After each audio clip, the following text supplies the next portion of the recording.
प्रभु राम देव भगवान अल्लाह खुदा ईश आदि नाम एक ही शक्ति के हैं। वो कैसा है, कहां है, कैसे मिलता है, किसने देखा है?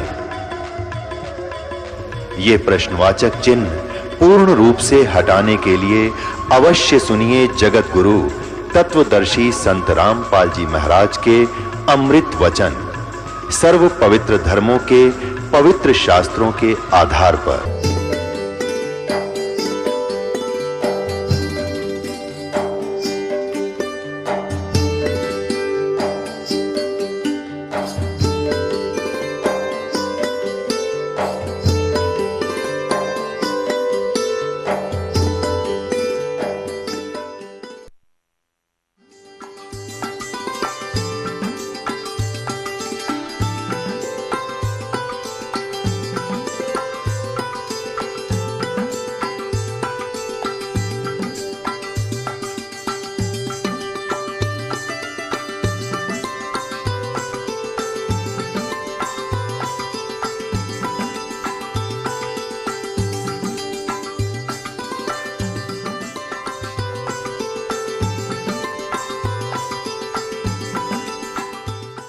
विवेकानंद ने कहा कि इनका कोई माता पिता नहीं है, ये अजन्मा है।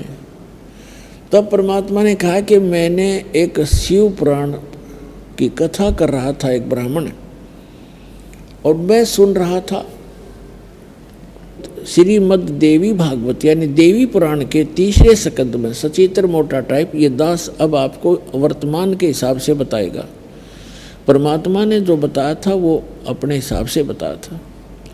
सचित्र मोटा टाइप देवी पुराण गीता प्रेस गोरखपुर से प्रकाशित, और जिसके अनुवादक हैं, संपादक हैं हनुमान पोदार और चमनलाल, हनुमान प्रसाद पोदार और चमनलाल गोस्वामी। इनके 123 पृष्ठ पर विष्णु जी कह रहे हैं, परमात्मा ने कहा कि तीसरे स्कंद में विष्णु जी स्वयं कह रहे हैं, तुम शुद्ध स्वरूपा हो दुर्गा से, देवी दुर्गा जी से कह रहे हैं तुम शुद्ध स्वरूपा हो, ये सारा संसार तुम इसे उद्भासित हो रहा है। मैं ब्रह्मा और शंकर हम आपकी तुम्हारी कृपा से ही विद्यमान है। हमारा तो आविर्भाव माने जन्म तिरोभाव मीन मृत्यु हुआ करता है। हम अविनाशी नहीं है, केवल तुम ही अविनित हो, प्रकृति देवी हो। तो भगवान शंकर कह रहे हैं कि हे माता, जब विष्णु जी के पास बाद श्री ब्रह्मा जी भी आप ही से उत्पन्न हुए हैं, तो क्या मैं तमोगुणी लीला करने वाला शंकर आपका पुत्र नहीं हुआ? और दूसरी बात सुनो स्वामी जी, के शिव पुराण के अंदर रुद्र संहिता अध्याय नंबर 5 से लेकर 8 तक, उसमें स्पष्ट किया है कि शिव और शिवा के संयोग से पति पत्नी व्यवहार से विष्णु जी की उत्पत्ति हुई। अब इस बात को सुनकर विवेकानंद बहुत ज़्यादा बौखला गया, अपनी इंसल्ट फील की कि मेरे वक्ताओं में एक दानक का लड़का, एक छोटा सा बालक और मुझे विचलित कर रहा है। उसको ये भी मालूम था कि ये श्रोता शिक्षित नहीं है और ये मैं जो कहूँगा उसको ही फाइनल मानेंगे, इस बच्चे की बात पर ये विश्वास नहीं करेंगे।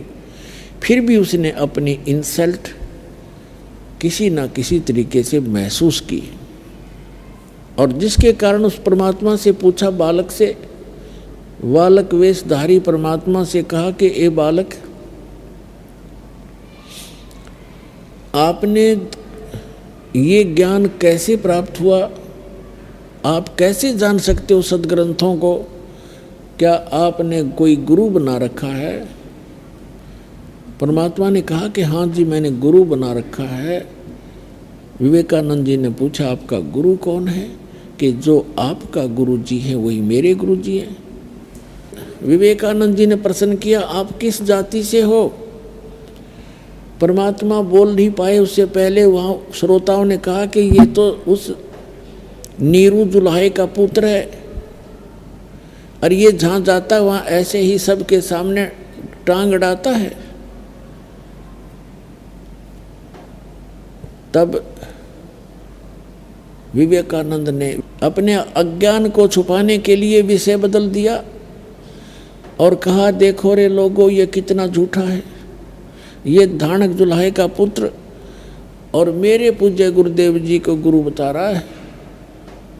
मेरे गुरुदेव पता है कौन है? स्वामी रामानंद श्री 1008 पंडित स्वामी रामानंद जी महाराज। और तू जुल्हे का पुत्र, ए झूठे व्यक्ति, ए झूठे बालक, तुझे पाप लगेगा, तूने मेरे गुरु जी की बेइज्जती कर दी है ऐसी भरी सभा के अंदर। अब देखो रे लोगों, ए श्रोताओ, कल देखना गुरु जी के पास ले जाऊंगा इसको पकड़कर, और गुरु जी से फिर इसको दंडित करवाऊंगा। तुम भी आना। परमात्मा अपने घर आगे शाम को ही पहुंच गया स्वामी रामानंद जी के पास। कौन? विवेकानंद पंडित जी। और जाके कहा, महाराज मारी तो नाक काट ली, हम तो कितने बार मुंह दिखाने जोगे नहीं छोड़े, हम कैसे संसार में रह पाएंगे। रामानंद जी ने पूछा, भी कारण बता बच्चा, क्या बात है? तो विवेकानंद जी ने कहा कि महाराज, एक नीरू नाम के जुल्हे का पुत्र, कबीर नाम है उसका, और उसने तो बड़ी सभा में बेइज्जती करवा दी मारी।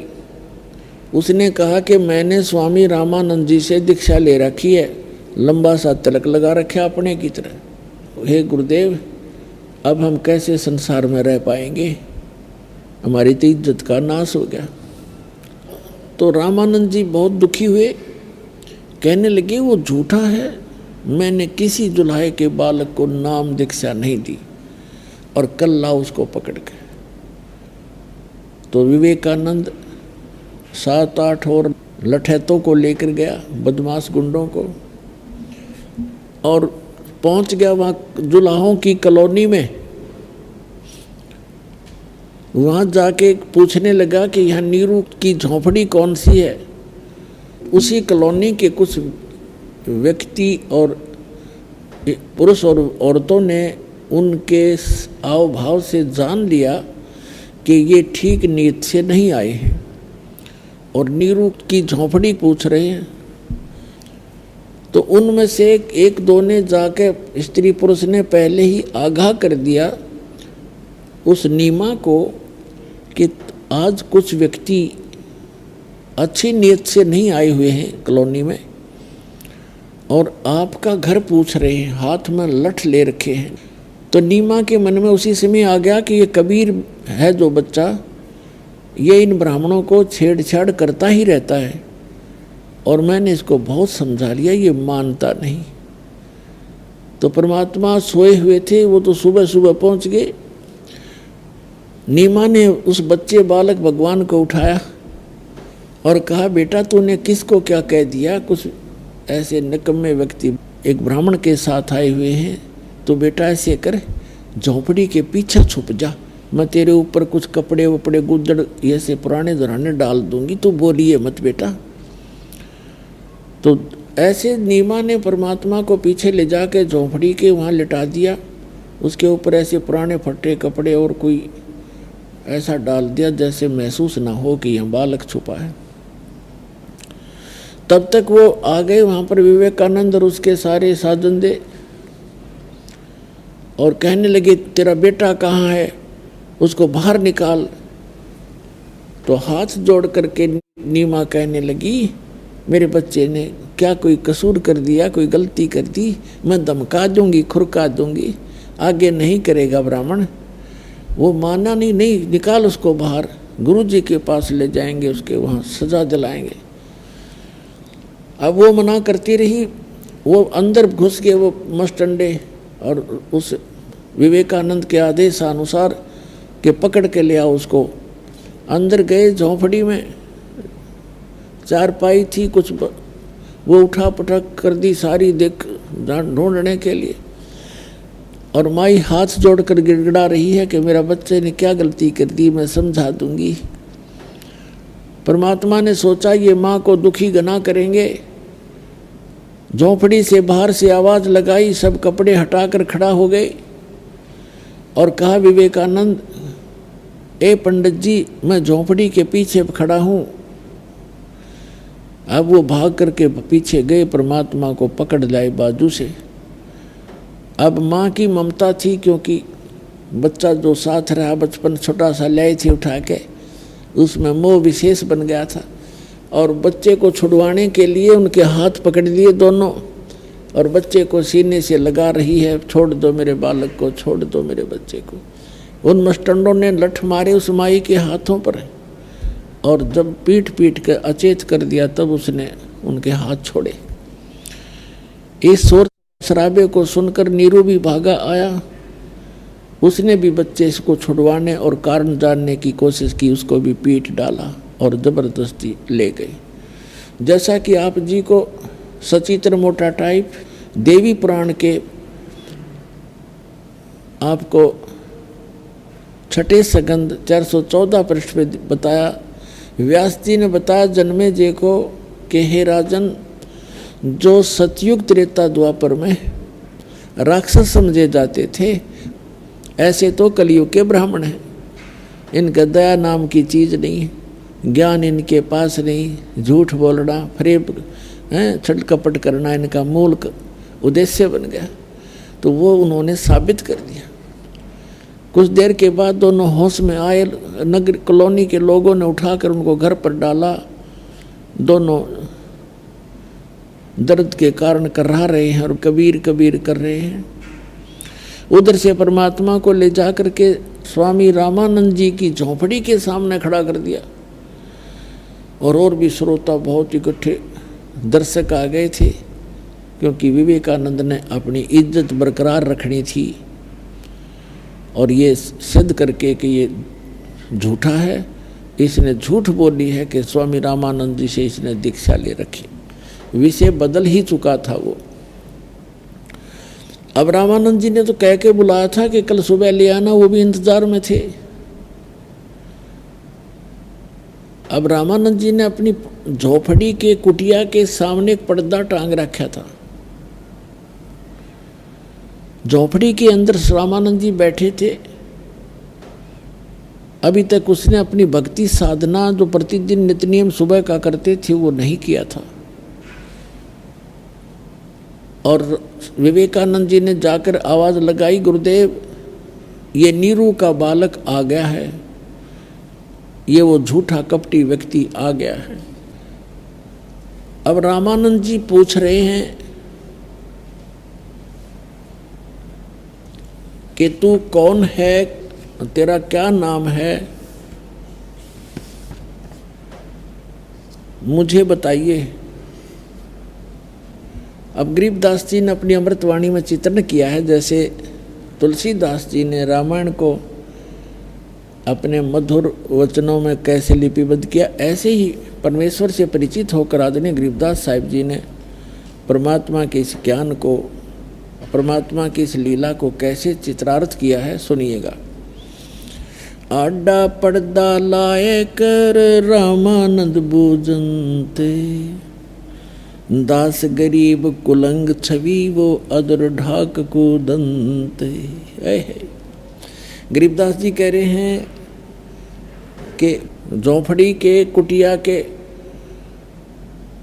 गेट पर पर्दा लटका के झोंपड़ी के अंदर से बात कर रहे हैं बाहर खड़े कबीर परमात्मा से, ये दिखाने के लिए कि मैं नाम दीक्षा देना तो बहुत दूर है, मैं इन दुल्हों की शक्ल भी नहीं देखता, सुबह सुबह मैं इनको अपना कपड़ा भी टच नहीं करने देता। ये शो करने के लिए, ये सिद्ध करने के लिए, दिखाने के लिए परमात्मा तो बाहर खड़े हैं। झोंपड़ी से रामानंद जी झोंपड़ी के अंदर से पर्दा बीच में है, बातें प्रश्न उत्तरी हो रही है भगवान और उस आत्मा की। परमात्मा और आत्मा की कैसे चर्चा होती है, कबीर परमात्मा से वो तुच्छ जीव रामानंद जी कैसा व्यवहार करते हैं बगैर ज्ञान के। और जब ज्ञान होगा जब देखना उस 104 वर्ष के वृद्ध की क्या स्थिति होगी उस परम पिता के सामने। गरीबदास साहिब जी कहते हैं, आडा पर्दा लाए कर रामानंद बूझंत, दास गरीब कुलंग छवि ही अदर ढाक को दंत। जैसे मृग कूदा कर कहते झोपड़ी के अंदर पाँव पीटे क्रोध में, और बाहर के लोगों ने सुने आवाज जोर की, पैरों की भी मुख से बोल रहा कड़े कड़े कड़वे कड़वे वचन। गरीबदास जी कहते हैं ऐसे कूदा जैसे मृग कूदा करे पाँव पीटे अंदर से, और क्या बोले, कौन जात कौन कुल पंथ है और कौन तुम्हारा नाम है, गरीबदास आदीन गति फिर बोलत हैं बलि जाऊं मैं। रामानंद जी ने पूछा कि कौन तुम्हारी जाति है और कौन तुम्हारा पंथ और कौन तुम्हारा नाम है। अब गरीबदास जी कहते हैं परमात्मा इस प्रश्न के उत्तर में जैसे एक शिष्य अपने गुरुदेव के सामने विनम्र होकर के बातें करता है, तो क्या बताते हैं, रामानंद जी ने पूछा कौन जात कुल पंथ है, कौन तुम्हारा नाम है, गरीब दास गरीब आधीन गति फिर बोलत है बलि जाऊं मैं, कि बलिहारी जाऊं परमात्मा के ऊपर। गरीबदास जी कहते हैं इतने अधीन होकर बोले, और ये वचन उन्होंने बड़े प्यार से कहे, जैसे नम्रता से कहा करते हैं, जैसे अभिमान से नहीं। क्या कहा, जात हमारी जगत गुरु और परमेश्वर है पंथ, दास गरीब लिखत पढ़े मेरा नाम निरंजन कंत। अब ये रामानंद जी जितने भी ऋषि महर्षि थे, ये इस परमात्मा को ब्रह्म को ही निरंजन कहा करते थे। वैसे इसका सही नाम ज्योत निरंजन है। निरंजन का अर्थ होता है माया रहित परमात्मा, निरंजन। अब हम गलती से इस काल को निरंजन मान रहे थे, ये है ज्योत निरंजन, ज्योति निरंजन, माया सहित ये भगवान स्वामी है। और ये वास्तव में निरंजन अर्थ का होता है परम पिता का। लेकिन जैसे यहाँ ब्रह्म बोलते हैं, ब्रह्म, और ब्रह्म को ही ये संपूर्ण परमात्मा मानते, वैसे ब्रह्म शब्द पर्याप्त है। ब्रह्म का अर्थ ब्रह्म कहो, प्रभु कहो, स्वामी कहो, राम कहो, खुदा कहो, गॉड कहो, अल्लाह कहो। लेकिन इनकम्प्लीट ब्रह्म भी हैं, इसलिए पूर्ण ब्रह्म कहना पड़ता है। तो यहाँ के लोक वेद में ब्रह्म ही सुप्रीम पावर प्रसिद्ध हो रहा था। तो यहाँ परमात्मा कहते हैं कि मैं ही वो ब्रह्म हूँ, परमात्मा हूँ। रामानंद जी इस बात से घने दुखी हो गए। एक दानक का लड़का, दानक जुलाहे का बालक अपने आप को भगवान कहता है, इसको शर्म नहीं आती। फिर गालियां देनी शुरू कर दी रामानंद ने।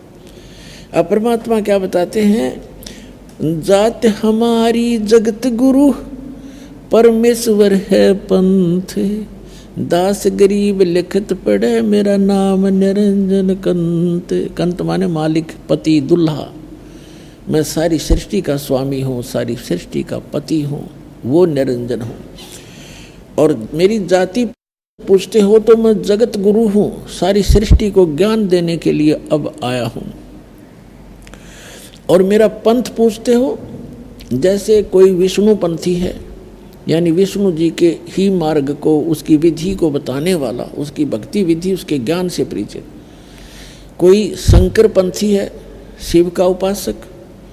जैसे कोई ये ब्रह्मा कुमारी पंथी है, और कोई इस राधा स्वामी पंथी है। तो उन पंथी का अर्थ होता है, पंथ का अर्थ होता है आप किस परमात्मा के ज्ञान का पथ प्रदर्शन करते हो। तो परमात्मा कहते हैं मेरा पंथ पूछता है तो मैं परमेश्वर के पंथ को बता रहा हूँ, उसके मार्ग को बताने के लिए आया हूँ, उसके पाने की विधि बताने आया हूँ। वो तो स्वयं ही थे। अब जैसे ईश श्रीमद् भगवद गीता अध्याय नंबर 15 के श्लोक नंबर 1 से 4 और 16-17 में इस तकरीबन सृष्टि रचना का कंसेप्ट क्लियर हो जाता है। जैसे आपको अभी दिखाया था, उल्टा लटका हुआ संसार रूपी वृक्ष, ऊर्ध्व मूलम अधः शाखम अश्वत्थम प्राहु अवम छंदासी यस्य प्रणानी ये तम वेद स वेदवित। उल्टा लटका हुआ संसार रूपी वृक्ष है, ऊपर को जड़ है, नीचे को तीनों गुण रूपी शाखा है और पत्ता आदि इसके संसार है। पत्ते ही जो जीव जंतु समझो। तो इसको जो जानता वो तत्वदर्शी संत है, इसके सारे भाग विभाग जानता है। फिर बताया है कि 15वें अध्याय के 16-17 में 3 पुरुष बताए, एक सरपुरुष एक अक्षर पुरुष। सरपुरुष तो ये ईश कहो, सरपुरुष कहो, ईश कहो। अक्षर पुरुष आपको बता दिया वो तना है और सरपुरुष उसकी डार है। तो अक्षर पुरुष कहो या ईश्वर कहो, ईश ईश्वर। और तीसरे नंबर का 8वें अध्याय के गीता जी के तीसरे श्लोक में, 8वें अध्याय के प्रथम श्लोक में अर्जुन ने पूछा कि आप जी ने 7वें अध्याय के 29वें श्लोक में जिस तत्ब्रह्म की जानकारी दी है कि उसको जानने के बाद प्राणी केवल जरा और मरण से छूटने का ही प्रयत्न करता है, इस संसार की किसी वस्तु की डिमांड नहीं करता। तो 8वें अध्याय के प्रथम मंत्र में अर्जुन ने पूछा किम तत्ब्रह्म, वो तत्ब्रह्म क्या है। 8वें अध्याय के तीसरे श्लोक में गीता ज्ञानदाता कहता है वो परम अक्षर ब्रह्म है। तो गीता अध्याय नंबर 15 के श्लोक नंबर 1 से 4 में सभी विभाग बताए हैं और 16-17 में बताया है कि 3 पुरुष हैं। एक सरपुरुष, सरपुरुष को ईश कहते हैं, ये केवल 21 ब्रह्मांड का स्वामी है, प्रभु है, मालिक है। और दूसरे को अक्षर पुरुष को ईश्वर कहते हैं, ईश्वर यानी ईश से श्रेष्ठ, इस ब्रह्म से नेक्स्ट पर ब्रह्म, अक्षर ब्रह्म भी कहते हैं इसको। और तीसरे नंबर का जो परम अक्षर ब्रह्म है उसको परमेश्वर कहते हैं।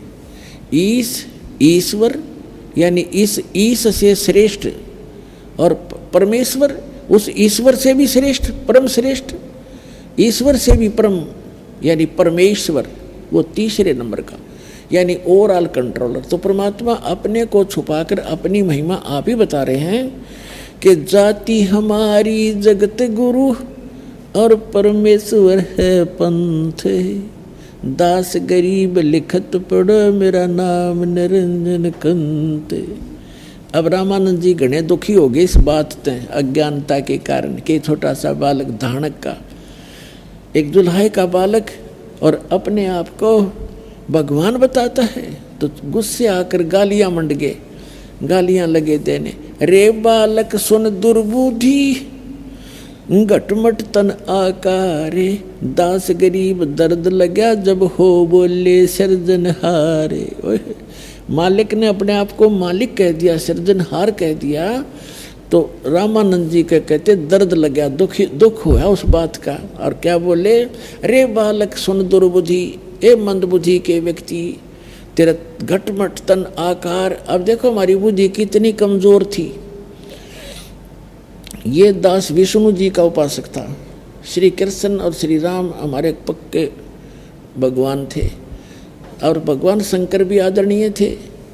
हम तो सभी को ऐसे मानते, लेकिन विशेष रूप से हम विष्णु के उपासक थे, श्री कृष्ण जी के। और ऐसे ही अन्य भी हमारे साथी होते थे। तो जब कभी डिस्कस करते थे, कोई पूछता था कि समाधि लगाता है, मैंने किसी संत ने बताया मैं समाधि लगाता हूँ। और भगवान आपने देखा? अके नहीं, भगवान तो निराकार है, वो दिखाई थोड़ा ही देता है, वो तो निराकार है, केवल प्रकाश दिखता है। कुछ तो सुनी सुनाई के और एक आध दिन दिख भी जाता होगा, तो प्रकाश भगवान नहीं है, वो तो भगवान का प्रकाश है। तो कहने का भाव ये है, यहाँ रामानंद जी भी उसी दुर्बुद्धि से ग्रस्त था।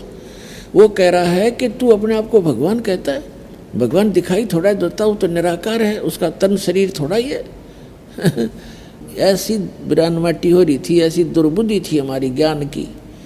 अब वही रामानंद जी बोल रहे, उसी सत्र का वही ज्ञान हमें होता था ऐसा ही।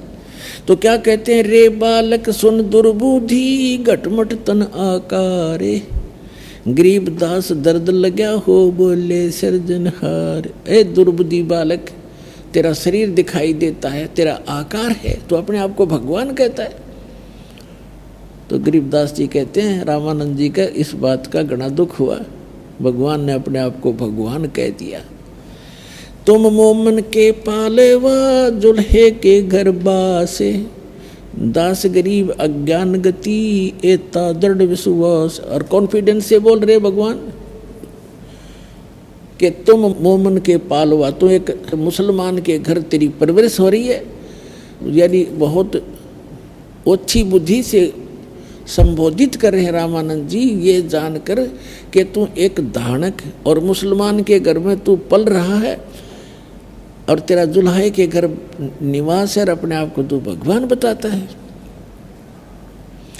तुम मोमिन के पालेवा, तेरा जुल्हे के घर बासे, दास गरीब अज्ञान गति एता दृढ़ विश्वासे। मान बढ़ाई छोड़ कर बोलो बालक बैन। रामानंद जी कहे हैं कि सीधी बात कर, अभिमान त्याग, तू अभिमान ना करे कि अपने आप को भगवान बता रहा है। मान बढ़ाई छोड़ कर बोलो बालक बैन, दास गरीब अदम मुखी एता तुम गट फैन। तरक तलु से बोलते रामानंद सुरज्ञाने, दास गरीब को जाते हैं आखिर नीच निदान। अब रामानंद जी कह रहे हैं कि तेरी जात का पता नहीं, कुजात तेरा पता नहीं तो किसका है, तू पढ़ा पाया था उसको नीरू को, और अपने आप को हैं तू कुजात है ना, नीच, इसलिए अब छोटा मुंह बड़ी बात कर रहा है। तर्क तलु से बोलते रामानंद सुरज्ञाने, दास गरीब कुजात है आखिर नीच निदान। ये शब्द रामानंद जी कह रहे हैं कि आखिर ना तो नीच जात का, इसलिए छोटा मुंह बड़ी बात बकवास कर रहा है, अपने आप को भगवान कह रहा है। परख नरक तो को नहीं तू नीच कुलीन कुजात, दास गरीब अकल बिना तैजे कही क्या बात। बिना दिमाग के तने यह बात क्या कह दी, अपने आप को भगवान कह रहा है। रामानंद जी का तो घना गुस्सा हो गया ना इस बात का। अब परमात्मा क्या कहते हैं, मैं के बदन खुलासे करे सुन स्वामी परवीन। यानी गुरुजी धमका रहे हैं, गालियां दे रहे हैं, और एक सुयोग्य शिष्य की भूमिका करते हुए भगवान हाथ जोड़कर खड़े हैं ऐसे। और क्या कहते हैं, अंदर से खुशी है, गुरुजी डांट मार रहे हैं, और जो निकम्मा शिष्य होगा गुरुजी धमकाओगे तो दुख मानता है, और सुयोग्य शिष्य होगा कि गुरुजी तो हमारे हित के लिए ही खुरकाते धमकाते हैं, हमें दिखाने के लिए। हालांकि गुरुजी गलत धमका रहे थे, गलत खुरका रहे थे, भगवान ही थे वो, तो फिर भी एक सुयोग्य शिष्य की भूमिका करते हुए कहते हैं, मैं के बदन खुला से करे सुन स्वामी परवीन, दास गरीब मनी मरे मैं आजिज आधीन। मैं आपका आजीज हूँ, आपका नौकर हूँ, आपके अधीन हूँ, मेरा अहंकार नहीं है। और फिर क्या बताते हैं, ए स्वामी सृष्टा में और सृष्टि हमारे तीरे, दास गरीब अधर बसू मैं अवगत सत कबीर। मैं अवगत गत से पहरे इन चार वेद से दूर, दास गरीब दसों दशा में सकल सिंध भरपूर। सकल सिंध भरपूर हूँ खालिक हमारा नाम, दास गरीब अजात हूँ तै जो कहा बलि जाऊँ। अब परमात्मा कहते हैं कि मैं सारी सृष्टि के रचने वाला हूँ। एक 5 वर्ष का बालक और ऐसे हाथ जोड़े खड़ा है पर्दे से बाहर, और कह रहा कि ए स्वामी, हे मालिक, मैं सृष्टा हूँ, सारी सृष्टि के रचने वाला, और ये सृष्टि हमारे तीर और मैं ऊपर रहता हूँ अवगत सत कबीर। फिर कहते हैं जात पात मेरा नहीं, सकल सिंध भरपूर हूँ और खालिक मेरा नाम, और दास गरीब अजात हूँ, मेरा जात पात नहीं है दाता। फिर भी आपने जो कहा, मुझे कुजात कहा, नीच कहा, तो मैं बलि जाऊँ आपके ऊपर। आपने जो कहा मुझे आपने ऐसा ही जाना होगा, मैं ऐसा ही होऊंगा। लेकिन मैं जो कह रहा हूँ वह सत्य है कि मैं सारी सृष्टि का रचने वाला हूँ। एक 5 वर्ष का बालक, और ये बातें कहो भी धानक का जुलाहे का 600 वर्ष पहले, तो पुण्यात्माओं बुद्धि सुलभ कर जा आदमी की कि भगवान हो सकता है। और कबीर साहब को आज कोई भगवान मान कर राजी नहीं, और वो भगवान है। हमारे ना मानने से कौन सा वो भगवान नहीं रहेंगे। एक लाल कोई किसी को पहचान नहीं है, हर कोई ये कि ये करोड़ रुपए का है एक छोटा सा कंचा, और कोई नौकर मैं तो नहीं मानता। उसके ना मानने से लाल की कीमत नहीं समाप्त होगी, लेकिन उसके व्यवहार में नहीं है, उसको जानकारी नहीं है, तो उसकी अपनी ही अज्ञानता का ये परिणाम है। फिर क्या बताते हैं, सुन रामानंद राम हम मैं बावन नरसिंह, दास गरीब सर्व कला मैं व्यापक सर्वंग। हम मौला सब मूलक में मुल्क हमारे माही, दास गरीब दयाल हम सम दूसर नाही। हमसे ही पानी पवन और हमसे धरणी आकाश, दास गरीब तत्व 5 में हम ही शब्द निवास। अपने आत्माओं देखिएगा, ये है सूक्ष्म वेद, और इस सूक्ष्म वेद को समझने के लिए परमात्मा की दी हुई वो विशेष विलक्षण बुद्धि चाहिए।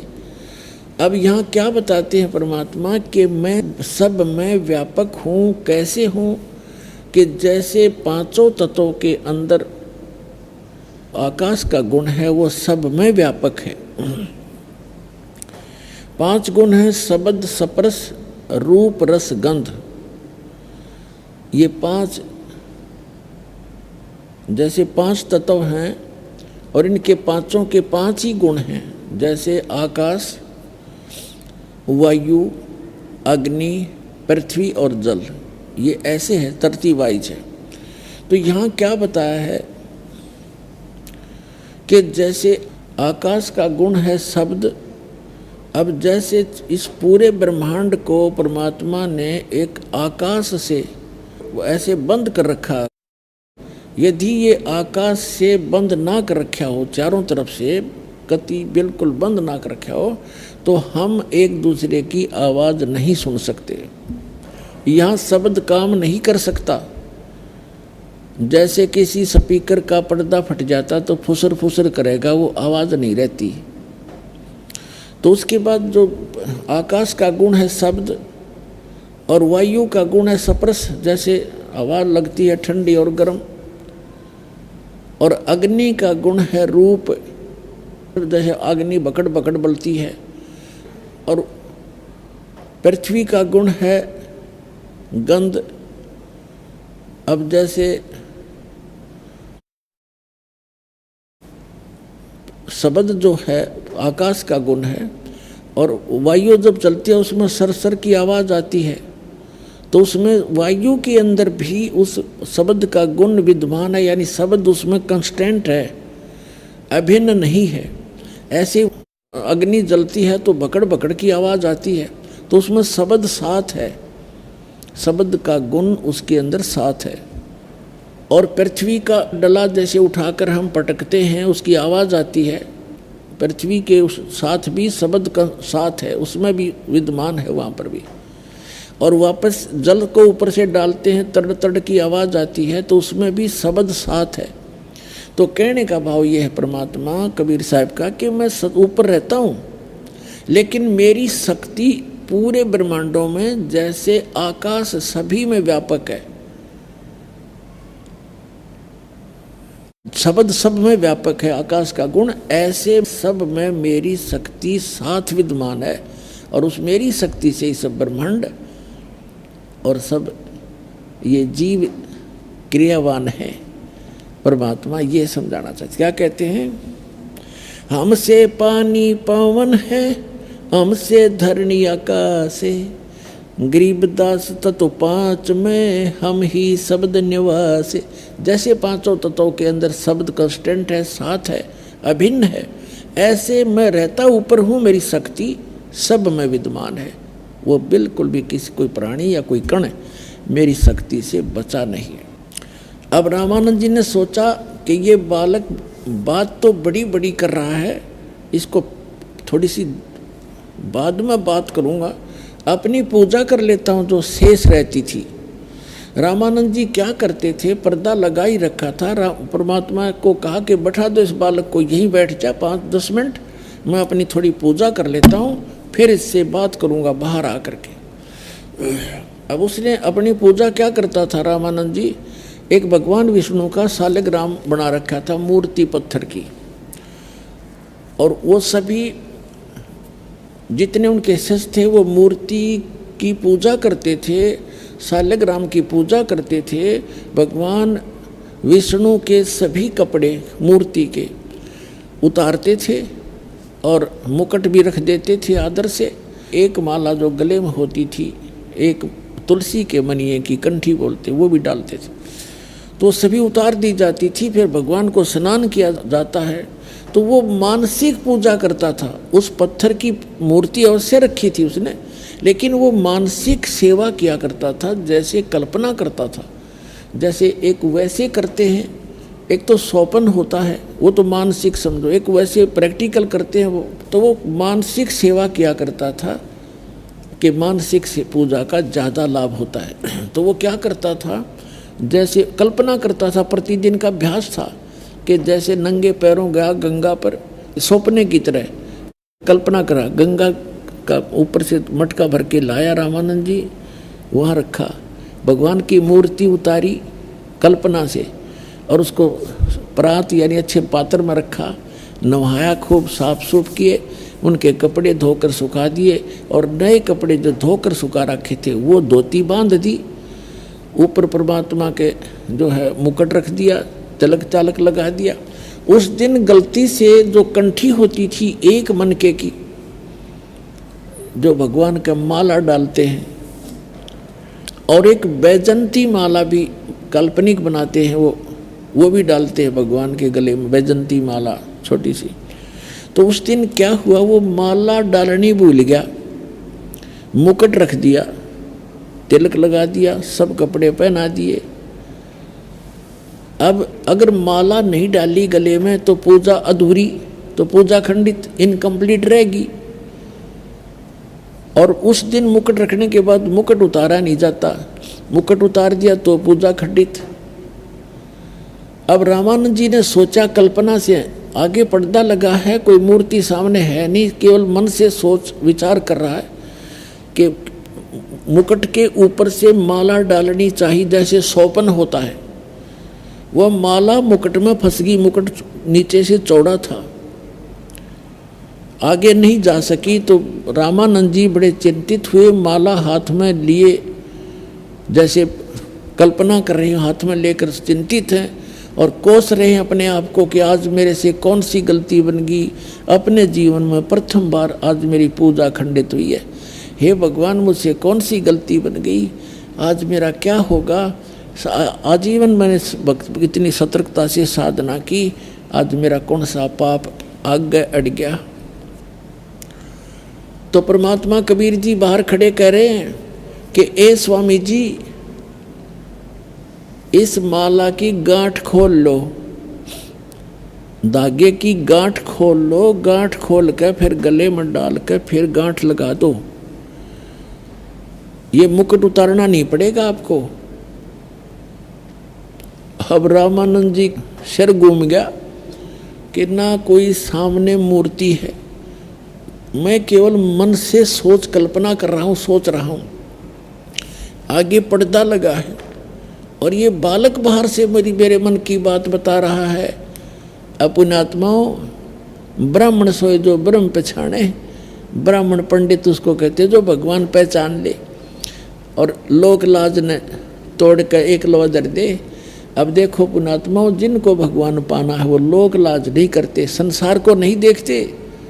जैसे मीराबाई ने संसार नहीं देखा, रविदास जी को गुरु बना करके अपनी भक्ति स्टार्ट की थी। वो ठाकुरों की लड़की थी, ठाकुर लोग वो छुआछात को बहुत मानते थे, लेकिन मीराबाई ने नहीं देखा। इसी प्रकार रामानंद जी ब्राह्मण और जुल्हाई जाति से तो अपना कपड़ा भी नहीं छूने देते थे। इतनी लोक लाज और इतना प्रभुता बनी हुई थी। 1400 शिष्य ऋषि और पूरे विख्यात महापुरुष थे। और धानक के बच्चे को अगर स्पर्श करना चाहे तो ये समझ लो सामाजिक मौत थी रामानंद की। समाज से वो कति रिजेक्ट हो जाना था, उसको कुछ से ब्राह्मण लोग बात नहीं करना था। लेकिन सामने भगवान खड़ा था। कहते स्वामी घुंडी खोल कर जब माला गल डारे, गरीबदास इस भजन को जान सके करतारे। रामानंद जी को परमात्मा ने कहा कि स्वामी जी इस माला के धागे की गुंडी खोल ले और फिर गले में डाल के दोबारा गांठ लगा दे। अब रामानंद जी को जो ही कहा परमात्मा ने, कित की गुंडी खोल रहा था वो, और कित कहाँ माला थी, पर्दा दूर फेंक दिया। इतनी स्पीड से बाहर आया वो 104 वर्ष का वर्द, और सामने खड़े उस 5 वर्ष के धानक जुलाहे के पुत्र को, जिससे वो कपड़ा भी टच करना नहीं पसंद करता था, देखा भगवान खड़ा है। ऐसे मेरी बात को कोई पकड़ नहीं सकता, जान नहीं सकता। और कबीर साहब को सीने से लगा लिया भगवान रामानंद जी ने। बोलो सतगुरुदेव।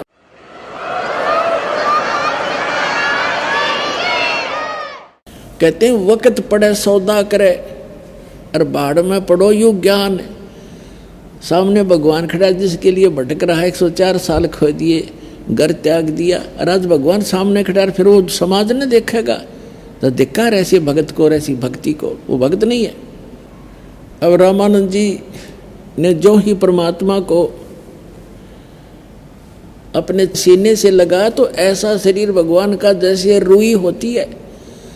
यजुर्वेद अध्याय नंबर 40 के मंत्र नंबर 8 में कहा कि सप्रियागात शुक्रम अकायम ऐसनाविरम कबीर मनीषी।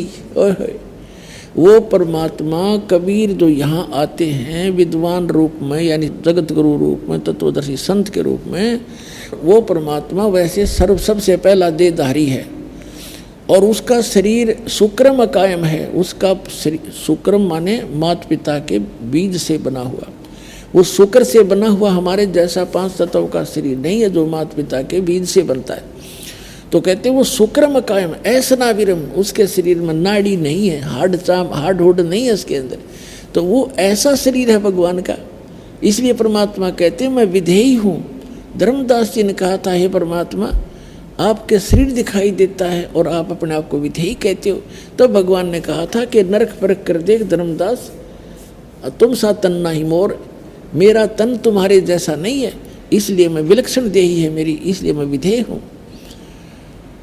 अब क्या कहते हैं,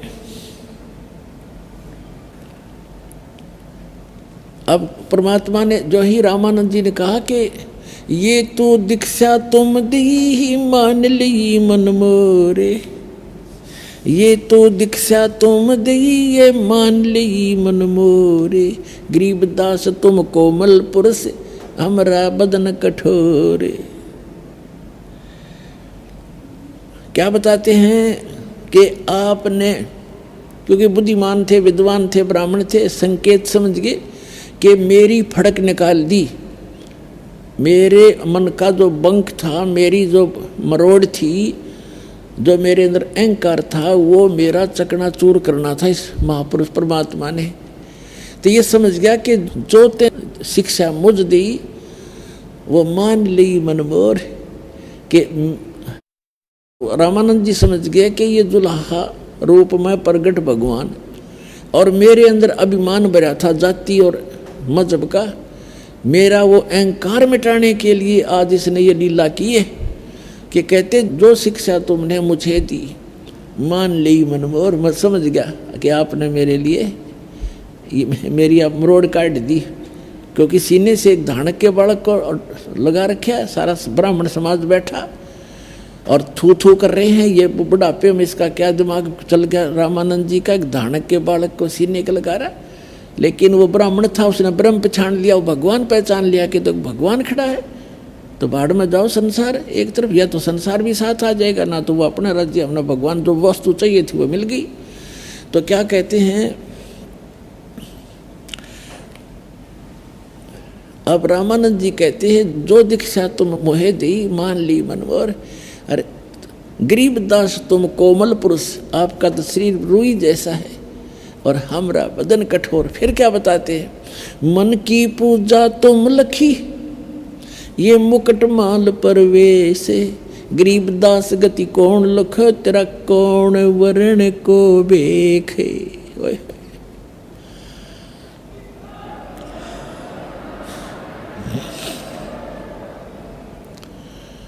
रामानंद जी कह रहे हैं कि भगवान आपने कैसे पहचाने कोई, आप किस तो वेशभूषा में खड़े हो और किस वर्ण में प्रकट हो, जुलाहा वर्ण में, और कैसे खड़े हो आप भगवान, आपको कैसे पहचान सकते हम तुच्छ बुद्धि जीव। मन की पूजा तुम लखी ये मुकुट मान परवेश, गरीबदास गति कौन लखे, आपकी गति को, आपकी स्थिति को, आपकी महिमा को, और कौन समझे, कौन वर्ण को देखे। किस वेशभूषा में खड़े, हमने भगवान पता नहीं कैसा मान रखा था, हाथ में सुदर्शन चक्कर हो या तीर ले रखा हो या गदा गुदा धर रखी है, और आपको तो आप भगवान खड़े। अपने आत्माओं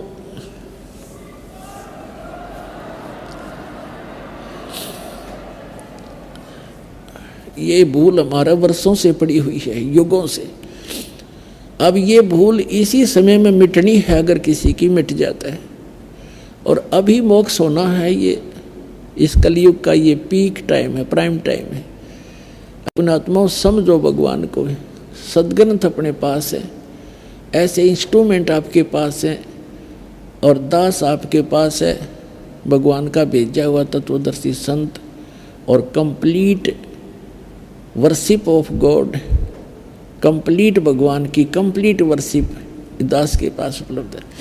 अब रामानंद जी, अब परमात्मा ने क्या कहा, ये काफ़ी वार्ता है लेकिन समय थोड़ा, मैं शॉर्ट करूँगा थोड़ा सा।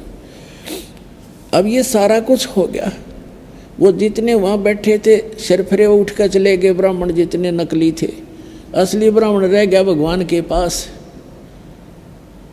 तब रामानंद जी ने नहीं सोचा जान दे ये तो लबड़दा ने, पहले तो मैं ब्राह्मण था और विद्वान था और पूज्य था, आज मुझे भगवान मिल गया, मैं रिजेक्ट हो गया। इन मूर्खों क्या ज्ञान है इनको, जब गुरु में था तो आज भी मैं गुरु हूँ, और मैं जिसको पूज रहा हूँ इन सब ने मुझे उसी को पूजना चाहिए।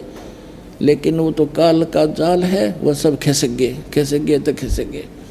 फिर रामानंद जी की थोड़ी बुद्धि बदल दी, सोचा कि पूरा निर्णय कर लूँ। उसने पूछा, कबीर परमात्मा से पूछा रामानंद जी ने कि आपने झूठ क्यों बोला बच्चा। परमात्मा ने कहा, मैंने क्या झूठ बोला स्वामी, कि आप कहते हो कि रामानंद जी यानी मेरे से आपने दीक्षा ली है, मैंने तो आपको कभी दीक्षा दी नहीं। तो परमात्मा ने कहा कि आपको याद होगा एक दिन मैं पंचगंगा घाट की पौड़ियों पर लेटा हुआ था, और आप जी नहाने गए थे, स्नान करने, आपकी खड़ाऊ मेरे सिर में लगी थी, आपने सिर पे हाथ रख के कहा था कि राम राम बोल बेटा, राम राम बोल। तो रामानंद जी बोले, भाई वो तो 2.5 वर्ष का बालक होगा, और 2.5 वर्ष के बालक का और 5 वर्ष के बच्चे का डबल डिफरेंस हो जाता है शरीर का, बॉडी का। तो वो तो 2.5 वर्ष का बालक था भाई, यह बात मेरे दची नहीं। तो परमात्मा ने क्या किया, वहाँ एक नौकर की, सेवक की चारपाई थी बाहर झोंपड़ी से, रामानंद जी के सेवक की। तो परमात्मा एक रूप में 5 वर्ष के बालक में तो सामने खड़े हैं, और एक दूसरा रूप बना के उस चारपाई के ऊपर लेट गए खटिया पर, कहा कि देखो स्वामी जी ऐसा था, मैं ऐसा था ना। अब जो ही रामानंद जी ने देखा, 5 वर्ष के 2.5 वर्ष का बालक इधर और 5 वर्ष का सामने, 6 बार इधर देखा और 6 बार इधर, आंखें मलमल कर देखा। तो परमात्मा ने सोचा इस बुढ़े की बुद्धि अब सेट हो को ना। वहाँ से उठे परमात्मा और उस 5 वर्ष के बालक में 2.5 वर्ष का बालक आकर उसके सामने समा गया। तब रामानंद की बुद्धि ठिकाने आई। फिर भी नहीं बोला कि बच्चा मैं तो कंठी भी देता हूँ, कंठी। परमात्मा निकाल कर दिखाई कि देख यार ये कंठी ये कहाँ प्राप्त हुई कि आपने वही तो डाली थी मेरे गले में पंचगंगा घाट पर। अब रामानंद जी की वो भी याद था कि वो मेरी खोगी थी कंठी। उसने सोचा ये नरा बालक नहीं है, ये तो सारी ये बात फिट कर रहा है। फिर पूछा कि बच्चा मैं राम राम तो नाम नहीं देता, मैं कोई और मंत्र देता हूँ। ये ऋषि लोग मंत्र ओपन नहीं किया करते थे। राम राम तो जैसे हम सत्साहिब सत्साहिब करते हैं ऐसे करते थे वो। तो परमात्मा ने कहा आप ओम नाम देते हो। अब रामानंद जी की तो सिट्टी फिट्टी गुम होगी कि सारी सच्ची बतावा जुलाहों तक तो यह बात जा ही नहीं सकती। मैं क्या मंत्र देता हूँ, गुप्त प्रतिज्ञा कराता हूँ जिसको नाम देता हूँ। ऋषियों को देता था नाम ये, और बाकी हरे कृष्ण हरे राम यो भी नाम साथ में, ओम नमः शिवाय ये अलग सा, लेकिन ये गुप्त मंत्र था इनका सार नाम था ओम। फिर रामानंद जी की बुद्धि चक्कर काट गई, अग्नरा बालक को नहीं, अकेला बच्चा नहीं है। फिर परमात्मा ने कहा कि अग्रम अग्रम छोड़ दो, सुनो हमारी सीख। कबीर साहब ने कहा कि ये अटपट छोड़ स्वामी जी, हमारी बात को सुनो। समझाने लगे कि उससे सृष्टि रचना सुना दी परमात्मा ने आध घंटे के अंदर। रामानंद जी ने कहा कि मैं आँखों देखूं जब बात बने, क्योंकि आज तक ना किसी वेद में, ना किसी गुरु ने, ना किसी ऋषि ने, ना आचार्य और शंकराचार्य ने हमें ये ज्ञान नहीं दिया। रामानंद जी ने कहा कि मैं योग युक्त होता हूँ, मैं समाधिस्थ हो जाता हूँ। परमात्मा ने कहा कि समाधिस्थ होकर देखिए आप कहाँ तक पहुँच पाते हो, फिर मैं बताऊँगा आपकी ये स्थिति कहाँ है। रामानंद जी का अभ्यास था 1 सेकंड में समाधिस्थ हो गए, और जो ही वो त्रिवेणी पर पहुँचे वहाँ 3 कहते योग युगत प्राणायाम कर जित्या सकल शरीर, त्रिवेणी के घाट पर वहाँ अटक रहे बलबीर। आगे जाके 3 रास्ते हो जाते। सामने ये ब्रह्मरंध्र है, लेफ्ट साइड में ये धर्मराज के जो सभी धर्मराज के लोग को जाता है, और इधर वो अलग से जाता है 88,000 खेड़े साइड में। तो यहाँ जाकर वो बंद हो गया, उससे आगे नहीं जा पा रहा था। तो परमात्मा वहीं पहुँचे बालक रूप में। समाधि में क्या होता है, एक सोपन सा होता है। और परमात्मा ने कहा कि आपके ओम नाम हरे राम हरे कृष्ण सीताराम राधे श्याम, ये तो कोई मंत्र है नहीं। ओम के नाम से आप बस यहीं तक आ सकते हो। और जब आपकी मृत्यु होगी, जैसे यजुर्वेद अध्याय नंबर 40 के मंत्र 15 में कहा है, ओम कर्तु समर किलबे समर कर्तुम समर। ओम नाम का जाप काम करते करते सिमरण करो, और विशेष कसक के साथ सिमरण करो। मनुष्य जीवन का प्रथम कर्तव्य जान कर सिमरण करो। ये ब्रह्म का मंत्र है। गीता ज्ञान दाता 8वें अध्याय के 13वें श्लोक में कहता है, ओम इति एकाक्षरम ब्रह्म विवरण माम अनुसमरण ये प्रयाति तदन देहम सयाति परमागति। मुझ ब्रह्म का केवल एक ओम अक्षर है, उच्चारण करके सिमरण करता हुआ यह प्रयाति तदन देहम, यानी शरीर छोड़कर जाते समय तक इसका सिमरण करता रहता है। सयाति परमाम गतिम, वो ब्रह्म से मिलने वाली, ओम से मिलने वाली परम गति प्राप्त होता है। कहाँ जाता है? ब्रह्म लोक में। अब यहाँ स्वामी जी ने इष्ट मान रखा था विष्णु जी, और ओम नाम का जाप करती थी, तो ब्रह्म लोक नहीं जा सकते थे ये।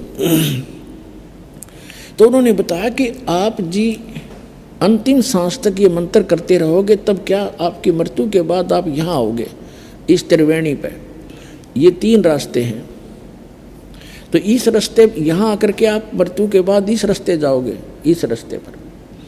और आगे धर्मराज का लोक है, सबसे पहले न्यायाधीश का ऑफिस है, वहाँ आपका अकाउंट होगा। उसके बाद आप विष्णु लोक में जाओगे। विष्णु लोक के अंदर भी ओम नाम की कमाई के अलग से एक रेस्टोरेंट बना हुआ है, वहाँ भी आपकी कमाई नष्ट होगी। आप वहाँ जाओगे और फिर 84 लाख योनियों में आओगे। ये सामने का जो ब्रह्मरंध्र है, ये तुम्हारे मंत्र से नहीं खुल सकता। मेरे पास वो मंत्र है जो सतनाम बनेगा 2 अक्षर का, इन दोनों का मिलकर ये सिमरण किया जाएगा, तब ये ब्रह्मरंध्र खुलेगा। एक ओम एक तत् जो सांकेतिक है, जो दास आपको देता।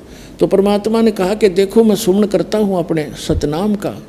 सुमन करते ही सामने का वो एकदम कपाट खुल गया ब्रह्मरंध्र का, और परमात्मा को, उस आत्मा को साथ लेकर के रामानंद जी को ऊपर पहुंचे। कहा कि ये बैठा तुम्हारा भगवान ज्योत निरंजन, ये काल ब्रह्म, तुम इसे निराकार कहा करते थे, ये गुप्त रहता है, इसने प्रतिज्ञा कर रखी है साथ में जाएगी। 24 और 25 श्लोक में गीता ज्ञानदाता कहता है कि मैं अपने योग माया से छुपा रहता हूँ, मैं कभी किसी के सामने कभी अपने वास्तविक रूप में प्रकट नहीं होता, ये मेरा अनुत्तम एवं अटल घटिया नियम है।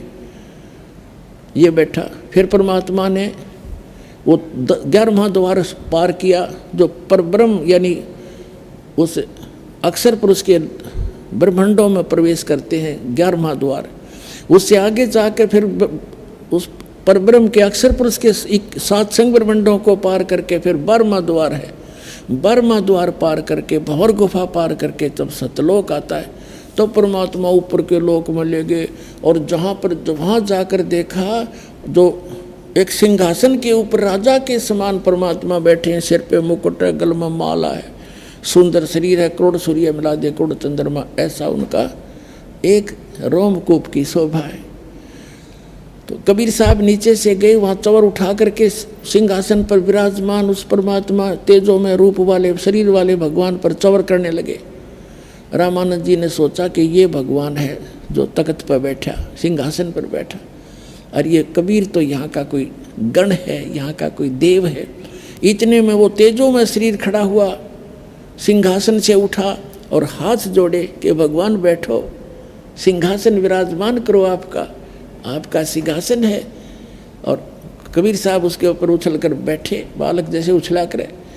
वो चवर करने लगा जो तेजो में शरीर था, जिसको रामानंद जी भगवान समझ रहे थे।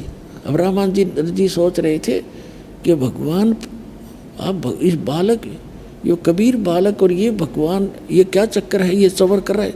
इतने में तेजो में शरीर और परमेश्वर कबीर जी 5 वर्ष के बालक कबीर साहब के रूप में समा गया उसके अंदर। अकेला कबीर साहब अनंत कोट ब्रह्मांड के संचालक के रूप में वहाँ विराजमान है, चवर अपने आप हो रहा है।